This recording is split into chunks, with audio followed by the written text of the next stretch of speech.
Hello friends, welcome to my YouTube channel. तो आज के इस वीडियो में हम आपको बताएंगे वैवस्वत मनु के वंशजों का वर्णन। तो फ्रेंड्स, इस प्रकार कथा होती है कि लोमहर्षण जी कहते हैं वैवस्वत मनु के 9 पुत्र उन्हीं के समान हुए। उनके नाम इस प्रकार हैं: इक्ष्वाकु, नाभाग, धृष्ट, सरियाति, नरिष्यंत, प्रांशु, अरिष्ट, करोस तथा प्रियचंद्र। एक समय की बात है, प्रजापति मनु पुत्र की इच्छा से मैत्रावरुण यज्ञ कर रहे थे। उस समय तक उन्हें कोई पुत्र नहीं हुआ था। उस यज्ञ में मनु ने मित्रावरुण के अंश की आहुति डाली। उसमें से दिव्य वस्त्र एवं दिव्य आभूषणों से व्यवस्थित दिव्य रूप वाली इला नाम की कन्या उत्पन्न हुई। महाराज मनु ने उसे इला कहकर संबोधित किया और कहा, कल्याणी, तुम मेरे पास आओ।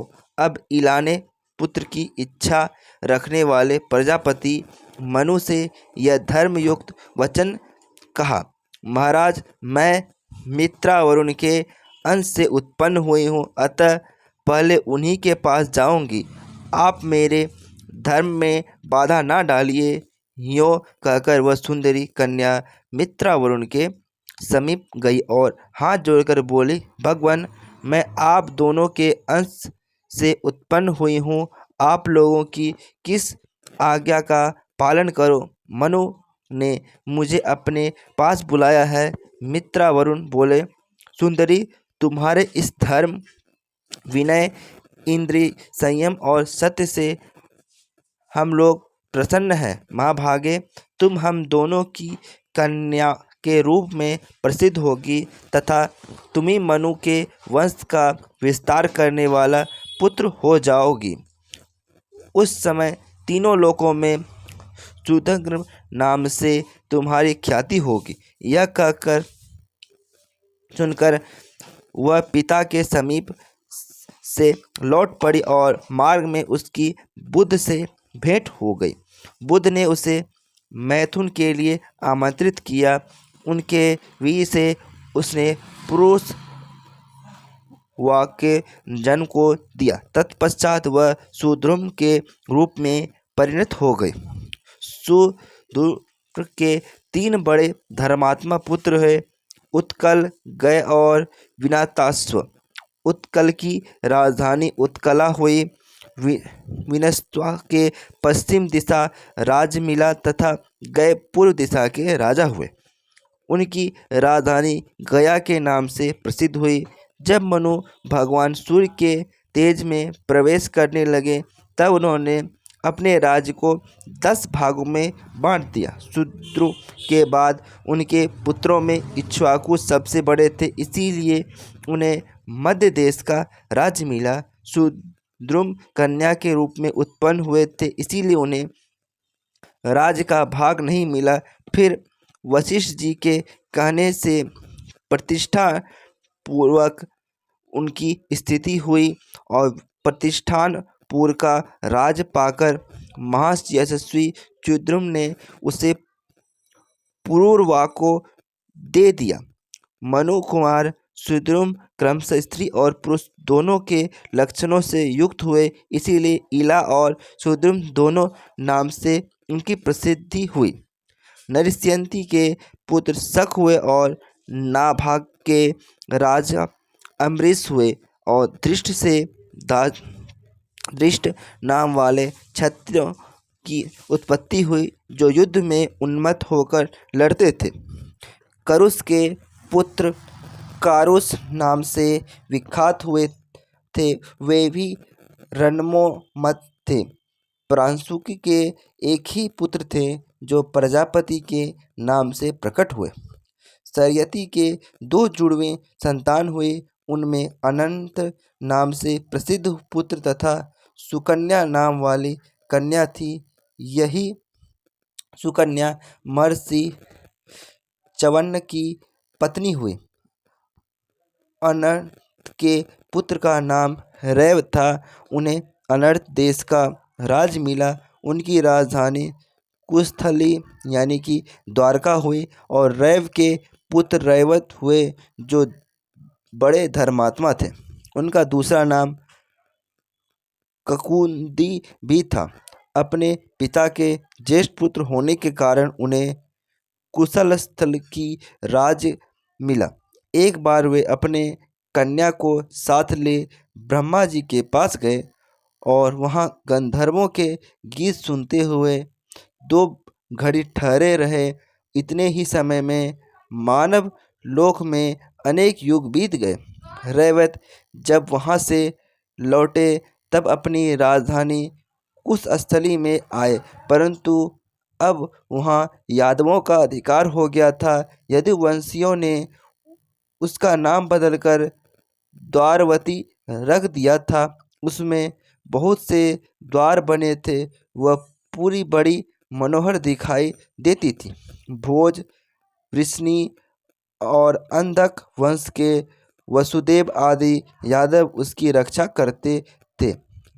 रैवत ने कहा कि वहाँ सब वृत्तांत ठीक ठीक जानकर अपनी रेवती नामक की कन्या बलदेव जी को ब्याह दी और स्वयं मेरु पर्वत के शिखर पर जाकर वे तपस्या में लग गए।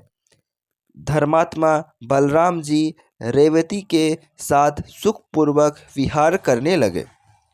वृषधन अपने गुरु की गाय का वध किया था, इसीलिए वे साप से शूद्र हो गए। इस प्रकार ये वैवस्व मनु के 9 पुत्र बताए गए हैं। मनु जब छींक रहे थे उस समय इक्ष्वाकु की उत्पत्ति हुई थी और इक्ष्वाकु के 100 पुत्र हुए। उनमें से विकुक्षी सबसे बड़े थे। वे अपने पराक्रम के कारण अयोध्या नाम से प्रसिद्ध हुए। उन्हें अयोध्या का राज्य प्राप्त हुआ। उनके शकुनी आदि 500 पुत्र हुए जो अत्यंत बलवान और उत्तर भारत के रक्षक थे।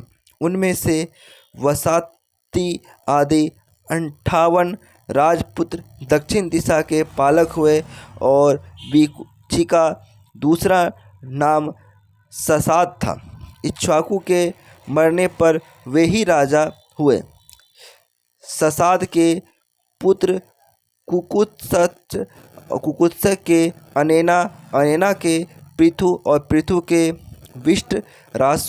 विष्टराश्व के आद्र और आद्र के युवानाश्व और युवानाश्व के पुत्र श्रावस्व हुए। उन्होंने ही श्रावणीपुरी बसाई थी। श्रावस्व के पुत्र बृहदस्व और उनके पुत्र क्वालाश्व हुए। ये बड़े धर्मात्मा राजा थे। उन्होंने धुंधु नामक दैत्य का वध करने के कारण धुंधुमार नाम से प्रसिद्धि प्राप्त की।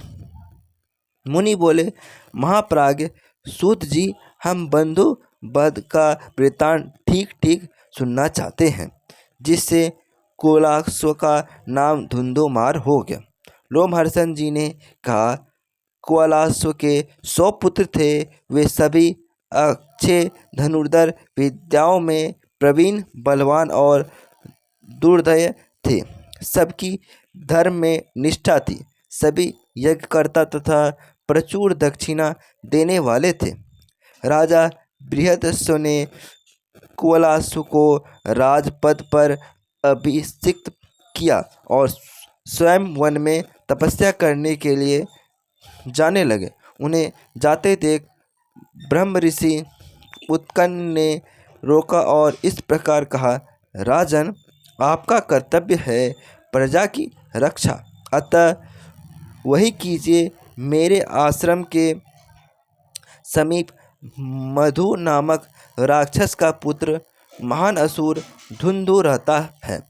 वह संपूर्ण लोगों का संहार करने के लिए कठोर तपस्या करता और बालू के भीतर सोता है और वर्ष भर में एक बार वह बड़े जोर से सांस छोड़ता है और उस समय वहाँ की पृथ्वी डोलने लगती है। उसके श्वास की हवा से बड़े जोर की धूल उड़ती है और सूर्य का मार्ग ढक लेती है। लगातार 7 दिनों तक भूकंप होता रहता है। इसीलिए अब मैं अपने उस आश्रम में रह नहीं सकता। आप समस्त लोगों के हित की इच्छा से उस विशालकाय दैत्य को मार डालिए। उसके मारे जाने पर सब सुखी हो जाएंगे। बृहदस्व बोले, भगवान, मैंने तो अब अस्त्र शस्त्रों का त्याग कर दिया है। यह मेरा पुत्र यही धुंधु दैत्य का वध करेगा। राजा ऋषि बृहदस्व अपने पुत्र कुलास्व को धुंधु के वध की आज्ञा दे स्वयं पर्वत के समीप चले गए। कुलास्व अपने सब पुत्रों को साथ ले धुंधु को मारने चले। साथ में महर्षि उत्कु भी थे। उत्कु के अनुरोध से संपूर्ण लोकों का हित करने के लिए साक्षात भगवान विष्णु ने कुलास्व के शरीर में अपना तेज प्रविष्ट किया।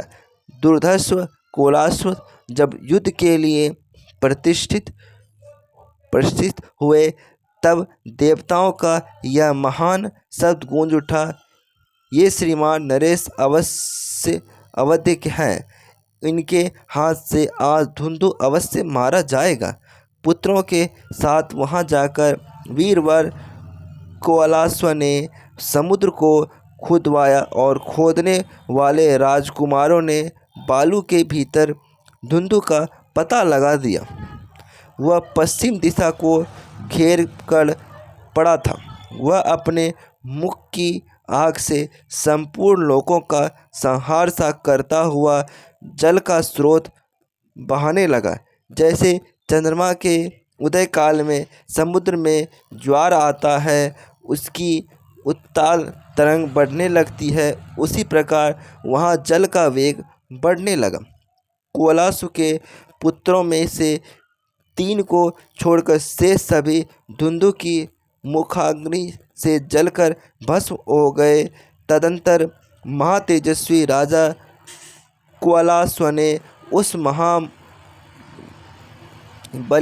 धुंधुपुर आक्रमण किया। वे योगी थे, इसीलिए उन्होंने योग शक्ति के रूप द्वारा वेग से प्रवाहित होने वाले जल को पी लिया और आग को बुझा दिया।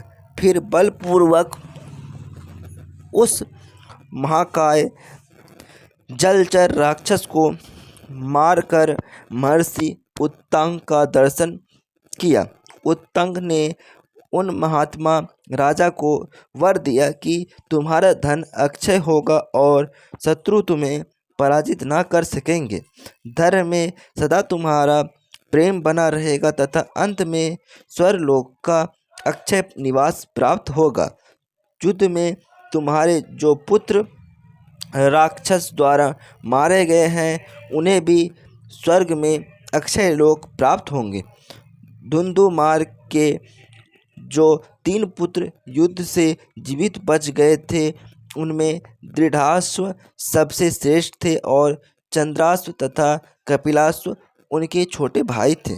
दृढ़ाश्व के पुत्र का नाम हर्यश्व था और हर्यश्व का पुत्र निकुंभ हुआ, जो सदा क्षत्रिय धर्म में तत्पर रहता था।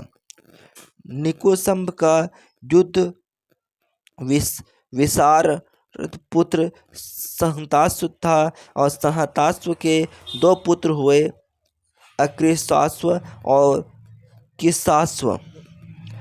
उसके हेमवती नाम की एक कन्या भी हुई, जो आगे चलकर दृष्टद्युम्न के नाम से प्रसिद्ध हुए। उनका पुत्र प्रसेनजीत हुआ और जो तीनों लोकों में विख्यात था।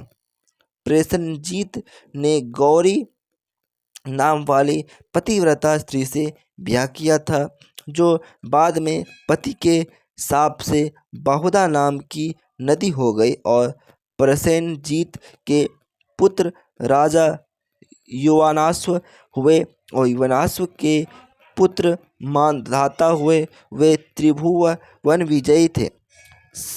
ससाबिंदु की सुशीला कन्या चैत्ररथी, जिसका दूसरा नाम बिंदुमती भी था, मांधाता की पत्नी हुई।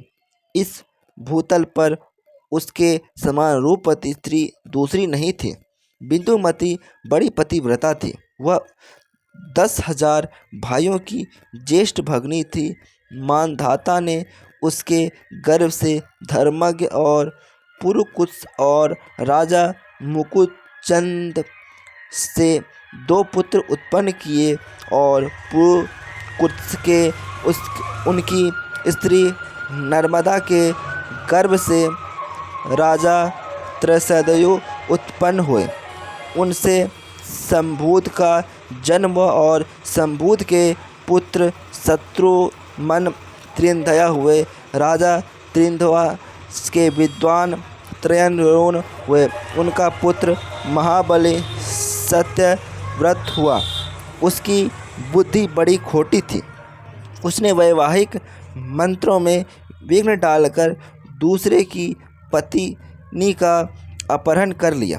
बाल स्वभाव, काम शक्ति, मोह, साहस और चखनत्वास्व, उसने ऐसा कुकर्म किया था जिसका अपहरण हुआ था वह उसके किसी पूर्ववासी की कन्या थी। इस अधर्म रूपी संग के कारण कुपित होकर त्रयारुणु ने अपने उस पुत्र को त्याग दिया और उस समय उसने पूछा, पिताजी, आपके त्याग देने पर मैं कहाँ जाऊँ? पिता ने कहा, ओह कुलंको, जा चंडालों के साथ रह। मुझे तेरे जैसे पुत्र की आवश्यकता नहीं है। यह सुनकर वह पिता के कथानुसार नगर से बाहर निकल गया। उस समय महर्षि वशिष्ठ ने उसे मना नहीं किया। वह सत्यव्रत चंडाल के घर के पास रहने लगा। उसके पिता भी वन में चले गए। तदंतर उसी धर्म के कारण इंद्र ने उस राज्य में वर्षा बंद कर दी। तपस्वी विश्वामित्र उसी राज्य में अपनी पत्नी को रखकर स्वयं समुद्र के निकट भारी तपस्या कर रहे थे। उनकी पत्नी ने अकालग्रस्त हो अपने मंझले और रस पुत्र के गले में रस्सी डाल दी और शेष परिवार के भरण पोषण के लिए 100 गायें लेकर उसे बेच दिया। और राजकुमार सत्यव्रत ने देखा कि विक्रय के लिए उसके गले में रस्सी बंधी हुई है। तब उस धर्मात्मा ने दया करके महर्षि विश्वामित्र के उस पुत्रों को छुड़ा लिया और स्वयं ही उसका भरण पोषण किया। ऐसा करने में उनका उद्देश्य था कि महर्षि विश्वामित्र संतुष्ट करके उनकी कृपा प्राप्त करना। महर्षि व पुत्र गले में बंधन पड़ने के कारण महातपस्वी गाल के नाम से प्रसिद्ध हुआ। तो फ्रेंड्स, मैंने आपको इस वीडियो में वैवस्वत मनु के वंशजों का वर्णन किया है। तो आपको ये वीडियो कैसा लगा जरूर बताइएगा। Thanks for watching my videos.